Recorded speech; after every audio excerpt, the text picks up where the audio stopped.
to rise together to defend.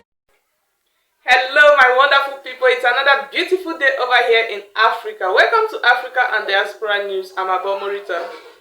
If this is your first time of joining us, please like, comment, and subscribe to our channels in order to see more of our videos.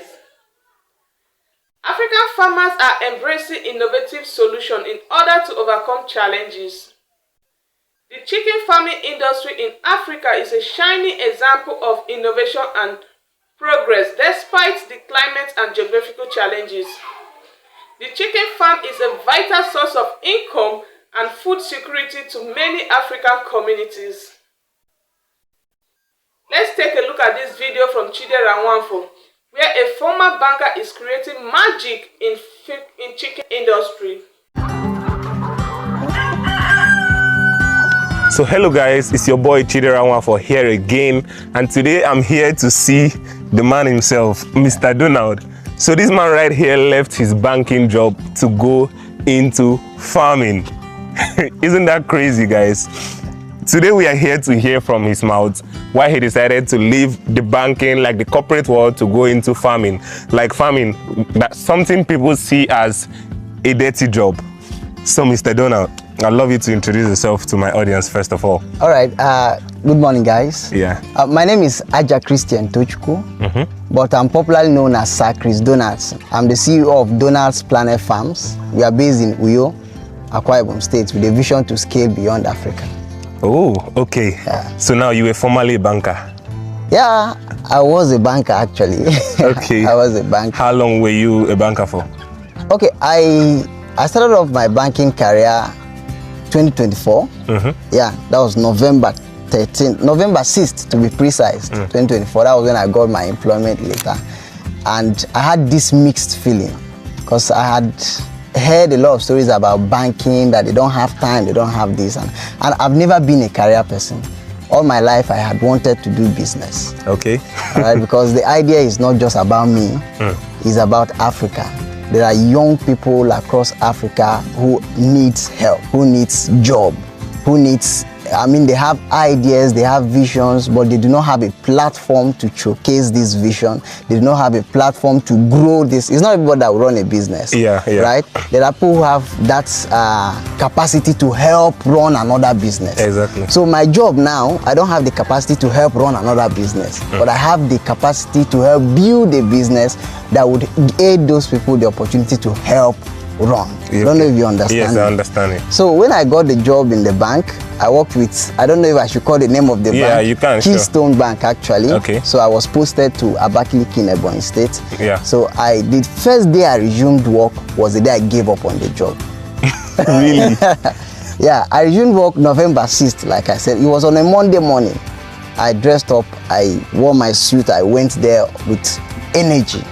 So when I entered, they introduced me to the team. They didn't even know I was coming because the whole employment thing is from the headquarters now. Okay. So they were like, that they've not gotten any mail. So they had to send mails across and all that before they confirmed my employment and all. They collected my employment letter and signed. And to cut the whole story short, they assigned me to somebody who would train me.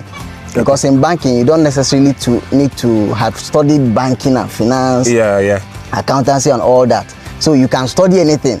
So the main thing, what they believe is you can learn on the job. Okay. So they assigned me to somebody. My job then was the teller department. That's teller, those people that count money now. Yeah, okay. So, you're counting other people's money. It was funny. Hey, this guy. Okay. So the guy who was supposed to train me, while the guy talks, he was trying to make me comfortable. So he was just telling me this, telling me that. Yeah.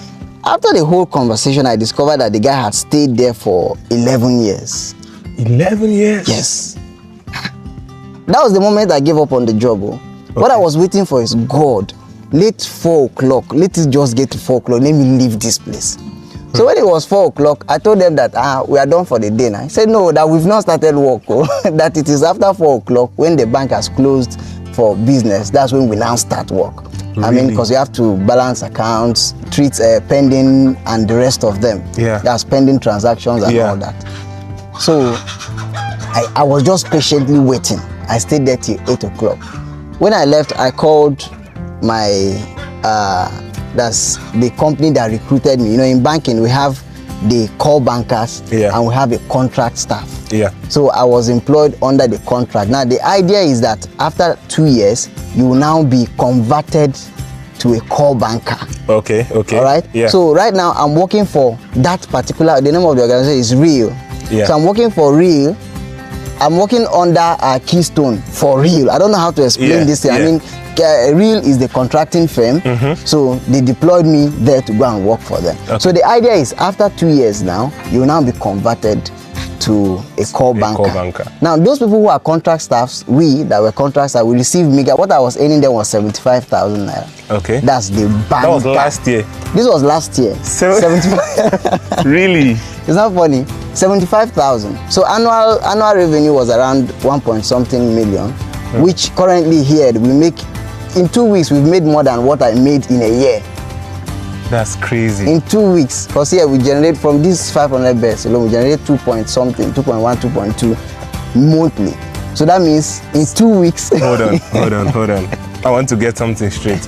Now, you're formerly a banker earning 75,000 naira monthly. A month. Okay. Yeah. Now, with this, your poultry farm, you earn around how much? Now, with my poultry farm now, the gross revenue monthly is around 2.1, 2.2 million. So what you earned in a whole year, what you were gonna earn in a whole year as a banker is what you are earning in 2 weeks. In 2 weeks. Yes. It sounds very funny. Okay, continue. All right. So I stayed there. I checked.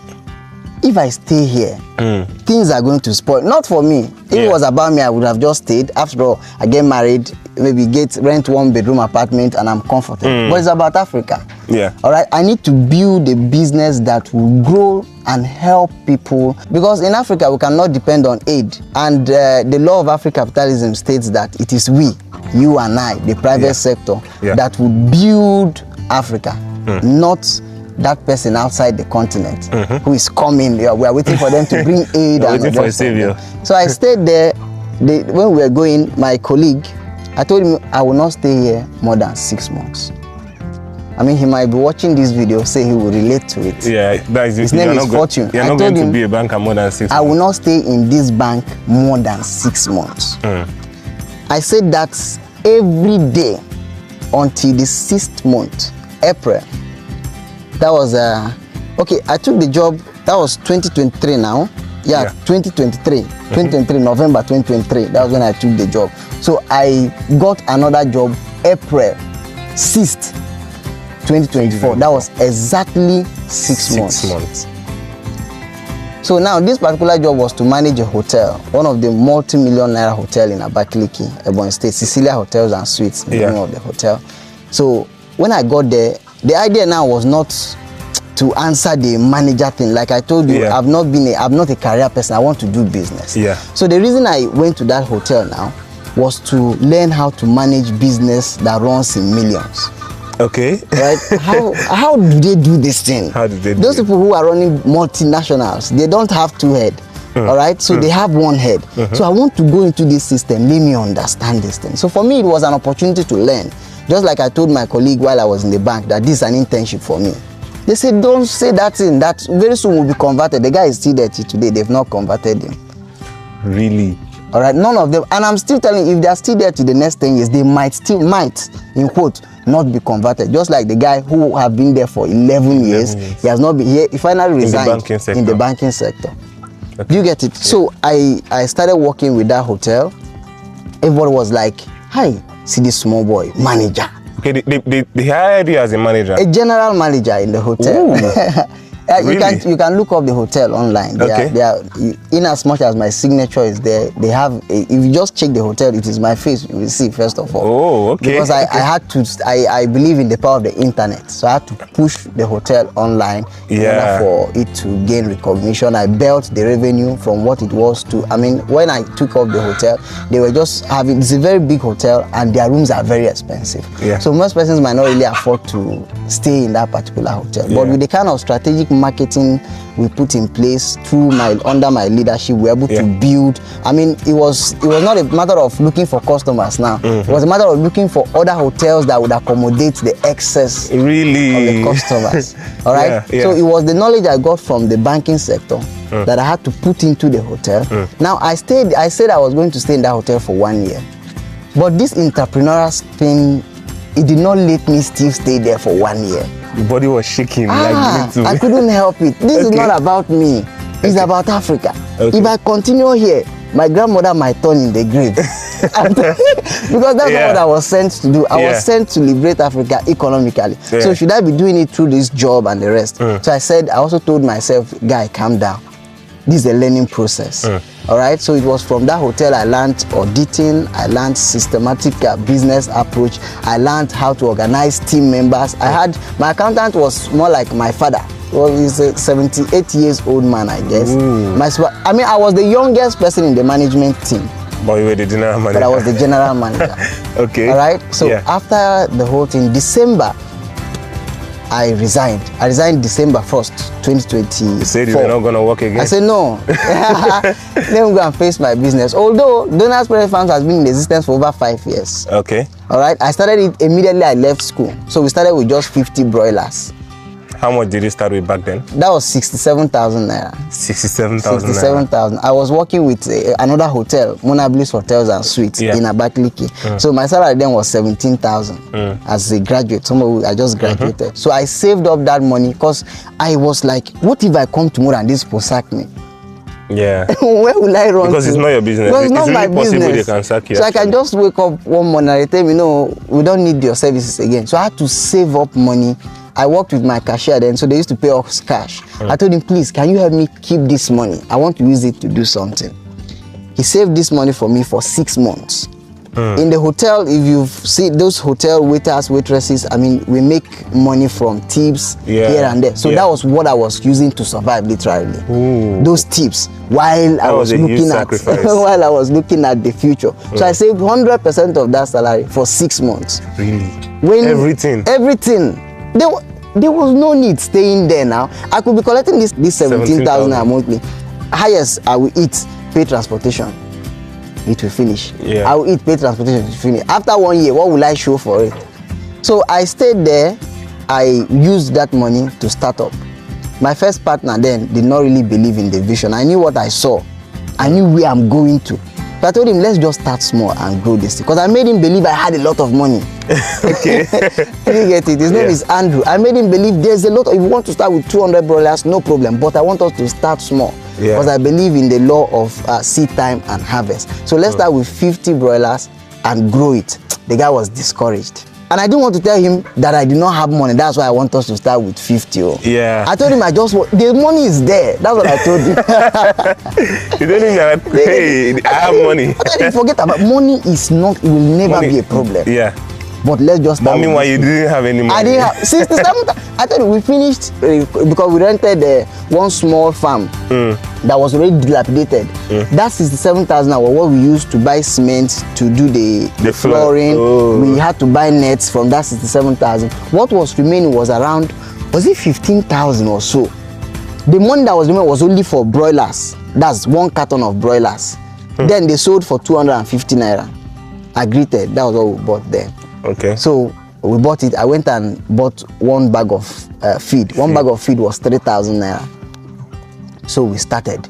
The guy was just discouraged. I said, what are you being discouraged for? We've bought the feed, we've bought the chicken. Let's grow this small one first. Let's not despise the days of little beginning. Then at a point, he left me.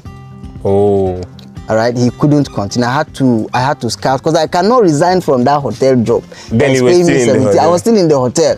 So that 17,000 naira a month will still be enough to buy at least 2 bags of feed. So you should be managing. I gave him 40% equity. Okay. He did not invest any money, but I told him 40% equity of the company. Let's grow it. But he did not see that vision. I don't blame him because I was the one that saw the vision. Now that boils down to people not believing that they can start small. And I always say it, You can always start small. It doesn't really matter. When you see people now, currently he's at about 500 beds. He has about 500 beds now. And we're expecting 1,000 next. Okay. He's telling you how he started. He started with just 57. In short, that is less than $100 that time. Imagine starting with just that, and it's just the vision that really matters most times. It's the vision, man. Yeah. So please continue your story. So, Okay. so we had to grow, and we grew from that 50 to 100. That was when we put in 100. That was when I got my first investor. Okay. So the man, he was not like an investor. He was like an angel investor. So he gave me 200,000 naira. He said I should just add to what I'm doing. That he likes what I'm doing. Mr. Dele, if you're watching this, thank you. Okay. So he gave me the money. I was so excited. I've not seen that kind of money before. Yeah. So at that point, I did not need that money. What I needed was mentorship. I did not need the money. But unfortunately, the razzmatazz of, the young guy that is just growing up. Yeah. I've never seen 200,000 naira in my life. Yeah. And somebody gave me 200,000. So, and we had beds in the farm already inside the brooder. So I came back, I told my staff that we are going to move the beds inside the brooder and put another one. That there's money. That was the greatest mistake I made. We lost 300 beds in 1 week. Really? Both the beds that were in the farm and the new ones we brought with that new capital, all went. They died in 1 week before my eye. Wow. That was enough to say this farm thing I know they do again. Yeah.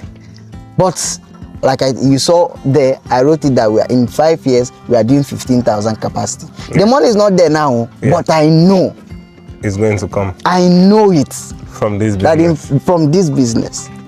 Before this year runs out, now we should have about 3,500 here. Okay. All right.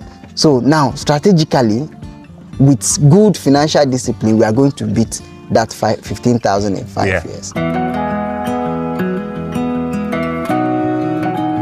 Okay, so when you started your farm, like you faced a lot of things starting up. Challenges, yeah. I want to know like the major challenges you faced while starting up. Okay, I will just name two. Okay. One of the major challenges I had while starting was financing. All right. In Africa now, it's very difficult for you to get someone who can actually fund you based on your idea. Yeah. No, you need to show workings first. Exactly. All right. So I faced very, very, very, very big challenge with raising up money. Like I already told you how I started. So if I had more money, I would have started in a bigger way. But there was no money and there was no support from anywhere. I did not come from money. More like I didn't come from a family that anybody has that capacity to tell you, come, take this 500,000, add to what you're doing. So I needed to just carve out everything myself. It was a lonely process. So raising that financing was a very difficult thing for me. And I believe other African young entrepreneurs are also facing that particular thing. So for me, that was the major challenge, financing. Then secondly, should I call it, staffing? Should I call it partnership? I don't know how to describe it. I mean, having someone who is going to go this journey with you. Yeah. So in business, scaling a global business is not a one-man thing.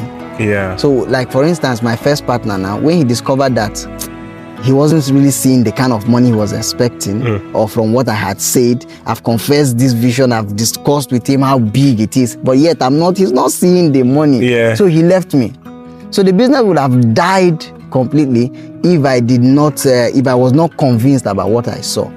So that made me shuttle between my job and the work, even when I had a staff member who was on the farm. So at the point, I also had to involve my younger brother to join in the operations of the business. But he also left. All right, because according to him, he wasn't seeing what he was. I told him this business will grow. Calm down, let's grow this. Be part of this team. This business will grow. But he left.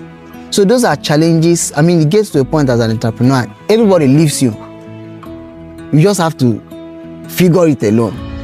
Even here, for instance, my first staff member, he just woke up and he did not come to work the next day. I called and called and called. I worked here only me for like 2 weeks. Because I was expecting him to come back now. You did not tell me anything. I had reached out to your guarantor. He said, okay, that he will get to you. I said, I don't understand. Which one is you? You signed the guarantee that if we don't see this guy, we should come and meet you. And now you're telling me you get, where is the guy? Why did you not come? Yeah. You get it? So the guy The stopped guy work. went missing. He just stopped work. Only for him to send me a message that something happened, the family related issues, he traveled and all that. He will be coming back in 3 months, that I should look for someone else. Oh. So I had to conduct interviews. A lot of persons came, but I was not really at peace with, because poultry business, I mean, staff members who are going to be within the business are people who are really willing to work. And people who will be motivated to really take out the tasks in it. It's very, these birds are very delicate. Yeah. If you do anything that would, I mean, tamper with their health, you might lose out everything. So I was careful not to hire just any kind of person. Yeah. We got so kind, we got staff members who were not just willing to do the work, but also they are willing to learn the process. So now, you have like 500 beds. Yeah, 500 I would beds. want to know like how you run the business and all. Okay, how we run the business. Firstly, I would say we have a daily routine. So we start at 5 a.m. Okay. So we turn on the light at 5 a.m. Then feed the birds. We change their water. Now we normally change their water 3 times daily. If you notice, they're already changing for the second time. Yeah. So then we also feed them 2 times daily, 3 times daily actually, 5 a.m., then 1 p.m. and 4 p.m. Okay. Then we pick eggs from that 7:30 a.m. till 12. The peak of their production used to be from that 7:30 till 11. So before 11, they've laid all the eggs they are supposed to lay. Oh. For instance, there are 500 birds. Currently, we are doing about 93%. All right. So like how many crates of eggs a day? So what we have currently is 15 crates and some pieces daily. That's my 93%. Yeah, 93%. That's quite high. That's what we do. Is it because like they just started laying, they've not gotten old yet? Not really because they just started laying. I would say because they are very healthy and they are well taken care of, and we use the best feeds, and the birds from day 1 till today, they've never gotten sick. We've lost only 5 birds, which we Really? from day 1 till today That's a good as we number, speak. All right. Yeah. So among that 500, also we have male. Okay. That's among that 500. All right. So I think about 10 male or so, but we've sold off some. We have about 4 remaining there. What's the most important part of this particular business? Okay, the most important part of this business is biosecurity. Biosecurity is one of the major things. You know, before you enter there, I gave you a safe pass. Yeah. So you would wonder, is it not the same crocs? Why did I not allow you to wear your own and enter there? So most farmers find it very difficult to actually bridge the gap between, they think this is a bag of cement. So you pack bag of cement. Now these birds are very sensitive. Most people, you're coming from, let's take for instance now you're a customer. You might have gone to other farms. And diseases in poultry farming, most of them are airborne. And they are contagious, highly contagious. So this person that went to another farm, finished, maybe he went to buy old layers, for instance. After packing the old layers in the car, then he now came to my farm to come and buy eggs. So I cannot just allow that person, I cannot just assume that this person is not coming from another farm. Then let the person in. The person must do those sanitary, maybe washing of hands, changing to our own recommended boots or sandals or whatever before the person comes in. And we don't even allow people come in here. Customers don't come in, they end up there. We serve them from there. This place is our sacred home. The only people that come here is me and my staff members and the vet doctor. Oh, okay. Those are the only people. That means I'm a really important person. I'm an important person. You're very, very important. That's why you're here. At least you're here to show the world what we have. Yes, indeed. We are here to show the world. See, you took a really, really bold step that something not everyone will be able to do. You know, there's this thing that when you are earning money already, it's really, really difficult to like stop. Just like people who are doing like drivers. You know, drivers who drive on the road, there's this thing with them that in a certain day, let's say every single day, they might be earning, let's say 20,000 naira. You telling them to leave that job where they're earning 20,000 naira and they're sure of it every single day, to start growing a business that they are not sure if it's going to like heal something in the future. It's going to be really hard. Very difficult. You understand? Because they might come here and they are not even seeing 2,000 naira a day. It's something they need to grow to a point where you can be even giving them 1 million or 300,000, something like that. Yeah. But them living that they're 20,000 naira to come and start growing a business they're not sure of, it's really, really hard. So you took a really bold step to leave a job that was paying you 75,000 naira monthly to go and start up a business you were not sure of. What if you had failed? Well, if I had failed, Yeah. I will still start again. I will go and now look for another job, raise capital, come and start again. That's the idea. I don't have anybody who's The idea is not to work forever. The idea is not to work forever. There's nothing wrong with working. But my idea of working is to, one, build experience, and secondly, raise capital. Raise capital, indeed. I've had a lot of persons who have begged money, like literally, like big men who are, while I was working in the hotel, I had the opportunity to meet with billionaires. All right. So you're telling this man, sir, please, this is my dream, this is my goal. And the man is telling you another story altogether. I had someone who I had very big hope that this man was going to help me scale this business. If not for Tony Elumelu that told me, Donald, come, let me help you through the Tony Elumelu Foundation. Yeah. I don't know where I would have been today. All right. So most people don't have that, should I call it, support from anywhere. Yeah. So working is another avenue to raise capital. At least start from somewhere and grow it. So leaving the bank, even if I earned 250K there, I would have still left. Really? Yes.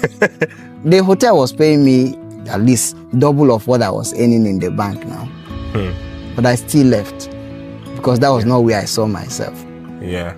I wanted to build something, which is what I'm doing currently. And I'm so fulfilled doing what I'm doing right now. I feel the world is seeing me. We reach out to almost 1.4 million people every week on our TikTok platform. I mean, the joy that, I'm impacting people. Oh, yeah. I wouldn't have done that if I was in the bank.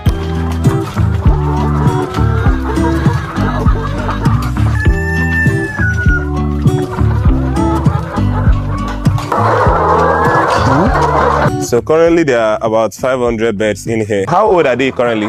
Okay, today is their 33 weeks. 33 weeks. Yes. And they give you like around 15 crates every 15 crates and some pieces. Most times 15 crates and 10 pieces, 15 crates and 18 pieces. Most times. What's the most important thing when it comes to these layers? What makes them sick? Okay, yeah, what makes them sick most of the time? You see, if you notice, this bedding is very dry. The floor is dry. Yeah. And this place is not smelling. Yeah, it's not smelling. You get it? So most farmers, they allow their litter to get wet. Before you know it, the birds start getting sick. Because there's something we call ammonia in poultry farming. Now, if the ammonia starts piling up, if you enter this place now, you might not even stay because your nose will be hot. It's more like, rub. Yeah. If you put rub inside your nose, that peppery, this thing, that's what you used to. So imagine if you're facing that particular thing standing up like this, imagine what these birds down will be facing. So we change this thing once in a month, but we make sure that it doesn't get wet no matter what. It's very, very dry, and it's thick. Dry. I notice it's like you guys put it so much. Plenty. It's very deep. Okay. So they are comfortable. If you look at some, you notice they are batting inside. Yeah. That shows you how comfortable they are. And secondly, ventilation. If you look at this place, you notice we have a lot of breeze coming in from left, right, and center. Yeah. And like I told you, we are expecting 1,000 more. So we are still going to open up these places so that we have enough breeze coming in so that they will be very comfortable. Yeah. And another thing is, we don't wait for the birds to get sick before we treat. Yeah. So we give preventive medicine. Most people are waiting for their birds to get sick before they start treating.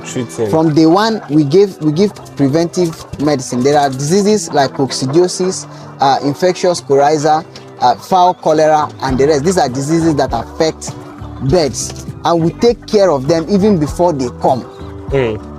Like I told you from the first, from when we began this interview, these birds had not gotten sick from the day they came into this place till now. If you look at them, look at this comb. This is red. It shows you that the bird is very healthy. Yeah. And if you look at it, all of them are like very active. And the reason why those ones are there is that these ones are terrorizing those other ones. Oh, okay. So we had to move them outside, which will still bring them in when they are okay. All right. So you can tell if the bird is sick from their comb. Yes, from their comb. If they are sick now, you see the comb will start changing color. Some of them might even get yellow. Oh. Some of them might get black. That means That's a really valid tip, man. Thank you. So for those of you guys who are planning to go into poultry farming like layer beds, and once you see their comb changing color, there's a problem somewhere. And also their poo. If you notice, if you see any poo, okay, let's use this one for instance. Yeah. You see this poo is very solid, black and white. But when you start seeing pools that are watery or greenish, or if they start releasing bloody poo, that means the bird is now suffering from coccidiosis. And coccidiosis it's not a viral disease, it's a bacterial infection, but it is deadly if not treated on time. So, and like I mentioned, one of the major causes is if they bring in this water now, most times they jump on top of it, they poo inside the water. Some persons don't change their water twice. They leave it there from maybe if they come in the morning and change the water, they leave it till the following morning. Now, before that morning, these birds must have pooed inside the water and they are still drinking it. Which is another major causes of coccidiosis. So if that keeps happening, if that happens for like 3, 4, 5 days, they will get sick. So here we maintain fresh water every day. The water they drink, we also drink it. So if you cannot drink the water, that means they shouldn't even see it. Because the birds trust you. Anything you bring, they will eat it. If you bring poison here, they will eat it. They believe you cannot poison them psychologically. Exactly. You get it. So we make sure that we give them very, very quality feed to ensure that they grow well and they give us what is required. Now there are a lot of Nigerians outside the country who are planning or who have visions to own farming businesses or want to go into agriculture in Nigeria and they want to invest back home in Nigeria. Would you advise them to invest into agriculture? Okay, currently we have a mentorship program going on. We have some clients who are outside. Like, for instance, let me use a particular man who is in the US. He's starting a particular farm in Owerri. He said the day he consulted, he said he wants to do 60,000 beds. He wants to do 30,000 layers, 30,000 broilers. I said, oh God, calm down. It doesn't work like this. If you invest like that, the whole beds will die off. And you will think poultry business is cost. You need to understand how this thing works. So after the whole meeting, I strategically told him what to do and how to do it, that he should stock at least 10,000 if he must do in that nature. At that capacity, I don't think I want to come and start teaching him how to avoid disease, how to avoid. So one of the major parts in that mentorship program for that particular man is how to learn how to employ people who understand the business. There are people who go to school to study vet medicine. They are not studying so that they will come out and start. They are studying so that they will get a job. So the man's job now is to create a job for them. Do you get it? So most persons have this idea that the business is very profitable and they now approach it the wrong way, just like that man would have done. That's 600 beds. What's it called? 60,000 beds, over 600 million naira investment. So imagine losing 600 million to ignorance. If he hadn't consulted us, he would have made a very big mistake on that farm. So most times it's always nice if you're outside and you want to invest back home, ask questions, pay for mentorship, pay for consultation, understand this. It's not about what you see. People telling you, okay, I made this. Ask questions, understand how these things work, employ the right people who understand, who they have a track record. A vet doctor who is telling you, I've worked here, and you've gone there to ask questions and they're telling you, yes, he works there. Most persons come out and they say they are vet doctors, yet they don't even understand what is going on there. All right, so the idea is understand the business first. Investing is very lucrative if you do it the right way, and it can be disastrous if you make a mistake.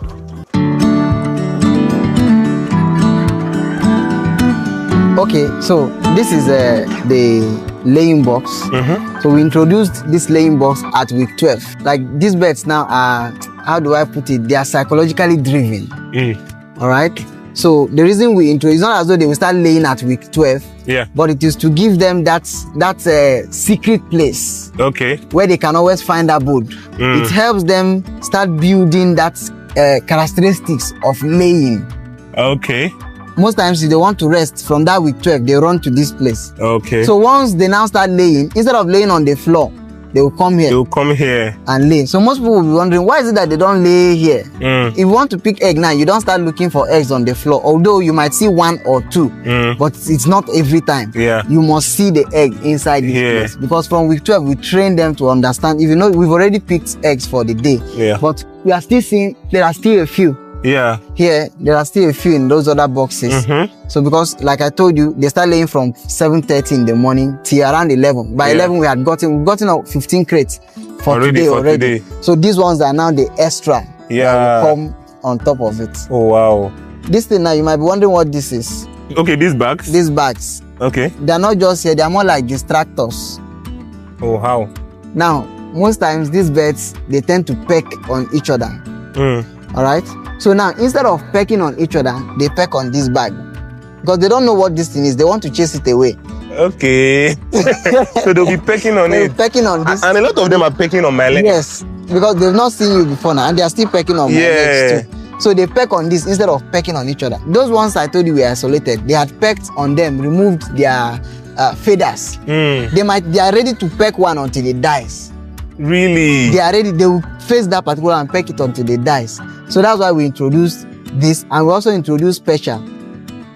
This particular thing here, Okay. Where they are perching where on. they perch, they just perch on. They like perching. Yeah. So we just introduced this to them. That's Hey, one of the I've learned a lot today, man. that's one of the advantages of deep litter system. Yeah. They tend to live out their life naturally. If you keep this bird outside now, most time they climb on top of the zinc to go and stay. So if you're wondering what are they doing now, I don't even know why they climb on top of this place, but Yeah. they like climbing like there. So we climbing. give them that natural atmosphere. Let them just feel at home. So Let them explore. Let them explore. Yeah. So it will help them produce well. It will help them be healthy. It will help them grow well. Yeah. Because in feeding, there's what we call feed conversion ratio. So if they feed now, like in broilers now, the feed conversion ratio, the feed converts to weight. Now the feed here converts to egg. So if they don't have a very comfortable atmosphere, those feed might not convert well. Because it's not, this particular egg now might lay today, and tomorrow something happens and it doesn't lay. It doesn't lay. We have light here. We give them light from 6 p.m. to 9 a.m. Okay, this light comes on. Yes, it comes, it's solar. Okay. All right, so it comes on from 6 in the evening, that's 6 p.m. and it goes off by 9 p.m. Okay. All right, so the reason is light also has this thing it does to layers to help stimulate egg productions. If we don't give them this light for one day, the next day we might not get up to 15 crates. Really? Yeah. Are you serious? So they are very sensitive. Just because of the light? Because of the light. And if we give them the light above 9 p.m., maybe we not give them the light till the following morning, we might still not get up to 15 crates. So like, I feel like their body have worked on it in such a way that they are now used to a particular routine. Yes, they are. If you change the feeding time, it will affect production. Yeah. If you change their water routine, it will affect production. Anything you change now will affect production. Because they're already used They're to already it. used to it. That's why we feed 5 a.m. in the morning. They already know that by 5 this light don't on. So they are aware. If you now change it, they will have to now take like 1 week to come back to the new routine. It will take them a whole week. A whole week. If you don't feed If you change it for just 1 day. 1 day, it will take them 1 week to come back to that routine. That's why we are very careful. Most persons will tell you that their production dropped from 90% to 60%. Just because of a single act. No, you now the first question is, what did you change? A particular farmer from Ghana, that was the first thing I asked him, what did you change? He said that he used to feed them by, what time? Was it 6 a.m.? Then he now changed it to 8. I said, what are you changing it to 8 for? Are they complaining? Then you have to wait now for them to come back home at the end of the day. So the birds are very sensitive. They are sensitive to the water. They are sensitive to drugs. They are sensitive to colors even. All right? They are sensitive to almost everything, especially when they just start laying. So they are always very sensitive. That's why we are being very careful to ensure that things are done rightly. The staff members who are entering them must wear their uniforms and all. Did you guys purposely choose the red for your uniform? Yes. First of all, the red is our brand color. Okay. Our logo red. I mean, red is our brand color normally. Okay. But they are more comfortable with red. The birds are all. If you notice, these feeders. Red. If you visited other poultry farms, you will notice they don't really produce this in other colors. Okay. It's red. If you notice, that's feeding cap. Those people that use nipple drinkers is still red. Have you seen another color? Yeah. So they are more attracted to that color. It helps them feel safe. They feel comfortable. If you introduce black drinker now, they might find it difficult to. Some will be drinking, some might not drink. Okay. So they might just be jumping around because they are distracted. They feel a lot of knowledge from this video, man. You get it? So they are just very sensitive animals. So you must treat them in that manner.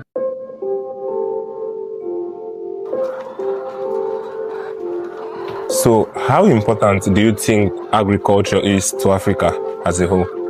Okay, the importance of agriculture in Africa cannot be overemphasized. I mean, first of all, agriculture is our root. And if you look down history, you would understand that major countries of the world used the advantage Africa has in agriculture to build what they have today. A lot of raw materials we have, let's take for instance the cocoa. There are no major companies in Africa currently that produce world brand chocolates. We import them. Yeah. But the sad reality is that the cocoas that were used to make those chocolates were taken from Africa. That's the sad reality. So we have become very comfortable with aid. We become very comfortable with these people helping us without discussing how we can foster partnership between. It should be what should we do with Africa and not what we should do for Africa. So if as young African entrepreneurs we face agriculture as not just one of our major sources of income, but we make it a pivotal part of our economy, we are going to scale. One of the presidential aspirants of the Nigerian elections, I think last election, he kept making emphasis that states like the Niger state has a land that can actually feed Africa if rightly invested into with agriculture. But unfortunately, we have seen situations where people despise agriculture. A certain video I saw one time online, I don't know who did that interview, whether it was you. The guy was asking the lady, will you marry a farmer? Yeah. And the lady said, God forbid, though. Yeah, it was me. I did the video. Okay, so the girl said, God forbid, though. While I was watching that video, I said, see me, it's not this guy I can keep inside my house, pay her salary, pay the mom, pay the dad without even noticing from agriculture. Yeah. So they've seen, each time they hear farmer, they feel it is carry hoe, carry cutlass, that's not farming. We're talking about commercial agriculture. If Africa and Africans can pump in their energy and resources into agriculture, trust me, there is no limit with which we can go as Africa or in Africa as a continent. We can build alliances with countries that have advantages in terms of tech to bring it into agriculture. If you notice, some places in the north, in the south, for instance, they are now bringing in tech into agriculture. Most persons are even using drone to water. Like I was like, wow, this is in Nigeria, this is amazing. So imagine more people invest in such capacity. Just you cannot recount where we can go in 10, 20 years from now. And that is what Afro-capitalism is all about. That young people would invest into strategic sectors of the economy. It's not just about investing in the economy. It's about investing into the strategic sectors. Agriculture, the energy sector. For instance, now, solar has become the order of the day. So imagine we invest more into it. Because most industries in Africa now cannot be powered without energy. So if we have people who invest in agriculture and renewable energy, trust me, you cannot tell the kind of jobs we are going to create in the next 20 years. That is the idea. And the best time to do that is not tomorrow, it's now. Most persons are, imagine a Nigerian has 30 million cash. And the only thing the person is dreaming of is to travel to Canada. And the 30 million is for transportation and visa and accommodation. He will now go there to be washing plates. What a way to waste a life. If that person invests that 30 million into poultry business, That's about 3,000 beds. Yeah. In 5 years, you cannot tell the kind of jobs that farm would create and the kind of revenue you would have made that would also add to our GDP. So agriculture is the way to go. Hey. So it's important to our economy as a continent. It's important to us as a people. Bro, you're spitting facts, man. So that's I mean, if we continue on that, we might make this video might be 3 hours because I have a lot of things to say, and I really thank God I'm saying this on your platform. I mean, you're really doing a very big work. Yeah. I mean, this is part of agriculture, I would say, because most of your contents are geared on showing the world the possibilities we have in agriculture, especially in Nigeria and Africa generally. Yeah. I mean, that's the idea. A lot of persons should also open their eyes to see these possibilities. People have money and they don't know where to invest in. Agriculture is the place. Yeah, bro. I mean, there are sectors that are lacking. Let's increase our exportation rather than we are importing finished product. Why not? We have people who have in agriculture, we have different value chain. We have people who are producing, we have people who are going to add value to export. But the problem is that we are just at the beginning of the value chain. Yeah. The people out there at the tail end of the value chain. So we know Ghana as one of the countries in Africa that produce cocoa. I mean, that's one of the things we know them for, apart from gold. But unfortunately, there are no global indigenous companies in Ghana that produces chocolates, those end products. All right, so we still export those raw materials, then we still import the end at exorbitant prices. So imagine if we had companies that would add value to these raw materials.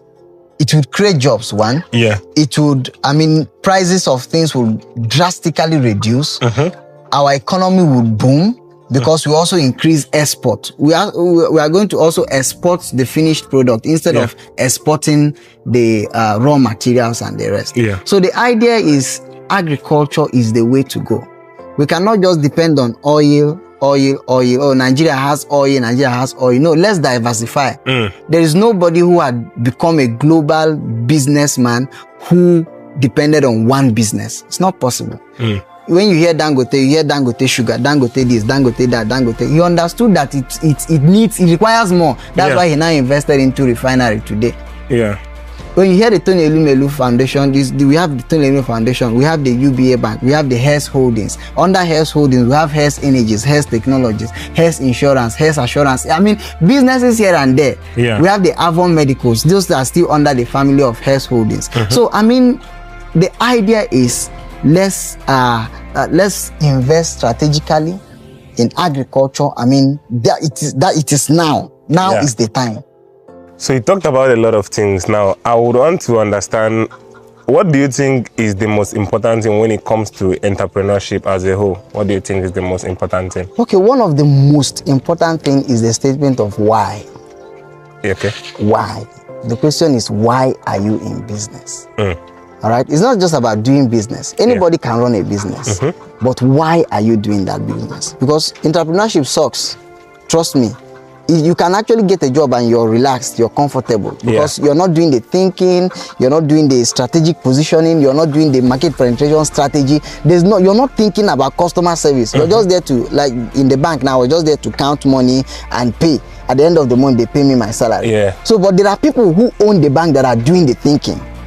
So they are the ones that they are the ones that now make the impact. They are the ones earning the real money, because they are the ones that own the bank. They are in business. Yeah. But I'm more like a slave for them. Okay. Not in quote. I'm not saying you shouldn't work in the bank, but it's more like it's a place for you to learn. So as an entrepreneur, you must understand your why. Why are you in business? What is your drive? If this thing goes down today, I will still use the same strategy I used to build it to this level, to build it again. It's part of the process. You must fail. But if you don't have a powerful why, that's the vision, you might just give up.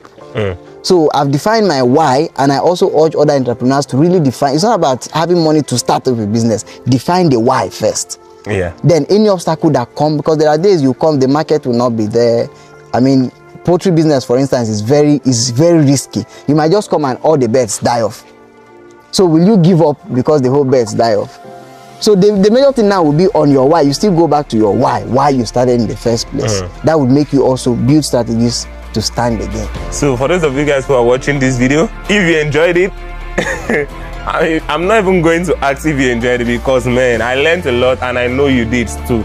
So if you enjoyed this video, don't forget to like, subscribe and turn on the notification bell so that when we post another video just like this, you'll get notified by YouTube. Thank you once again for watching, and I'll see you on the next one. Peace.